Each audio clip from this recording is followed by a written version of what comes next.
today I am going to be telling you guys about school and the effective way of learning. So, as you all know, I've been through different schools and I've seen a lot of ups and downs in these schools, and I'm going to start from the good parts of the schools. So, every school in Ethiopia has good environments, it's healthy, it's safe, both physically and emotionally, but it has some parts to be fixed.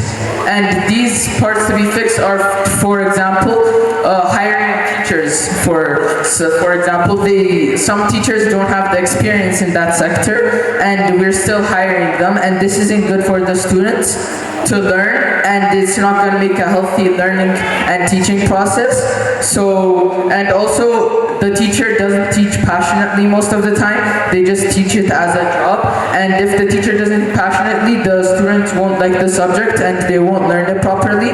So I think the teachers have to teach with passion, and it's not supposed to be just a means of getting a job. And also the other thing I wanted to say is that if we could learn the main subjects in English, that would be good, because we're competing internationally with international students, and if we compete internationally and we can't speak English properly, then there's going to be a language barrier between us and other international students. And this is not good economically, socially, in business life, and all of these things.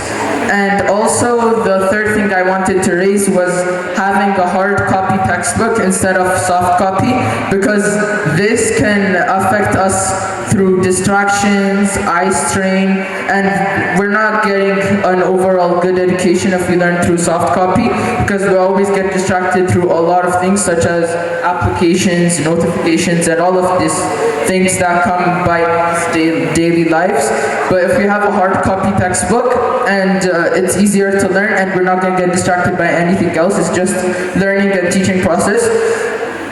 Parents and teachers communication, this is one of the things that I think we have to work on in our country, because if the parents and teachers don't have a good relationship, or if they can't communicate properly, then the parents don't know what's happening in the school about their kids. And if they don't know what's happening in the school about their kids, then they're always worried and they don't have an answer to themselves about what's happening to their kids. And this is not good for psychologically, and it's not good in the school sector, because I think that the teachers should give the parents opinions, and that's why the school always has bad parts, because they never tell the teachers they never tell the parents about what's happening in the school, and the kids never they always get it their way. And if this happens, I think the students won't be good, because the parents can't teach them the lesson after they do some mistakes. The fifth one I wanted to say is an open policy, and I think if there's an open policy in a school, then if a teacher wants to, if a parent wants to get their kid in a school, they can see previous records of the school, they can see files of the school, and think about the school before they got in, what type of school it was. So if my parents, for example, wanted to get into another school, and if they wanted to enroll me in another school, and they can see what happened before I came to that school, then they will have some idea of what happened in that school before I came in. And this is good to see a general idea, or to have a general concept in their mind of what type of school it is, and without just talking, they can see the actions that the school has taken to what they actually have said.